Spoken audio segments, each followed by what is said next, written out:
মাকে শোনাবে, তার বুকে পা দিয়ে দাঁড়াবে, এখানে গরমে দাঁড়াতে পারছে না। ওই দিন সব নবীরা নফসি নফসি করবে। এই কঠিন সময়ে দিশে হারা হয়ে যাবে মানুষগুলো। কি হবে কি হবে? আমার রাসূল পাক সাল্লাল্লাহু আলাইহি ওয়াসাল্লাম আগিয়ে আসবে। সমস্ত নবীরাও আল্লাহ পাকের জালাল দেখে থরথর করে কাঁপবে। ফেরেশতারা কাঁপবে, আজরাইল কাঁপবে, জিবরাইল কাঁপবে, মিকাইল কাঁপবে, ইসরাফিল কাঁপবে। আল্লাহর বন্ধু যেই আসবে, আমার রাসূলুল্লাহ মাকামে মাহমুদে সিজদাই করবে।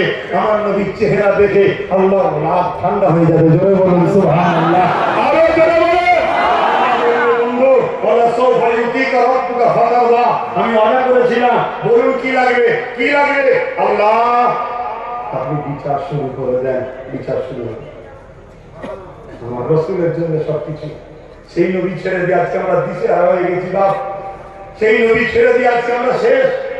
আজকে যে যা খুশি মেরে নিচ্ছে আমাদেরকে, যে যা খুশি করে নিচ্ছে, যে যা খুশি করে নিচ্ছে, একটাই কারণ, আমাদের দিনে রাসূল নেই, আমাদের দিনে নবী ইশক নেই, আদব নেই, প্রেম নেই, ভক্তি নেই, আজমত নেই, নবীর শান নেই, নবীর কথা শোনার মতো দরদ নেই আমাদের দিনে।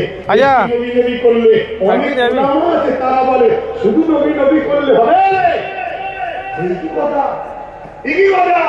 কে বলেছে হবে না? কে বলতে হবে না?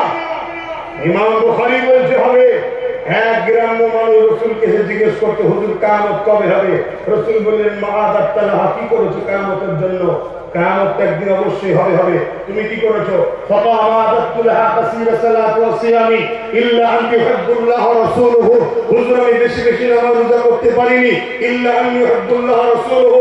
আমার অন্তরে, আমার কলবে, আমার হৃদয়ে আপনার আল্লাহর প্রেম আছে। নবী বলেছিলেন নাকি প্রেমে কাজ হবে না? আল্লাহ নবী বলেছেন আল মারউ মা'a মান আহাব্বা।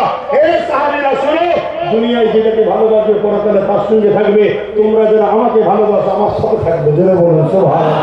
আরো জোরে বলুন। বুখারী শরীফের আরেকটা হাদিস বলি শুনুন। একজন মানুষ রাসূল পাক সাল্লাল্লাহু আলাইহি ওয়াসাল্লামের কাছে আসলেন।